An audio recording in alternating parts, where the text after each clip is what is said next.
লক্ষ্য ছিল। কি দোষ করেছিল তার দিন? একটা বাচ্চা ছেলে, একটা ইন্টার করা ছেলে বন্ধু বান্ধবের সাথে মনোমালিন্য হতেই পারে, তার মানে এই না যে তাকে দুনিয়া থেকে সরাই দিতে হবে। এটা কোন ধরনের দেশ?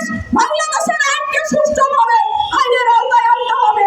আমি মনে করি এই প্রশাসন ভাইরা, আমি ডিসি সাহেবকে, এসপি সাহেবকে আবারও বলতে চাই, ডিসি সাহেব, এসপি সাহেব, আপনারা যারা রাজবাড়িতে আছেন, প্রত্যেকটা জায়গায় এই হত্যার সাথে যারা জড়িত আছে তাদেরকে দ্রুত আইনের আওতায় আনেন।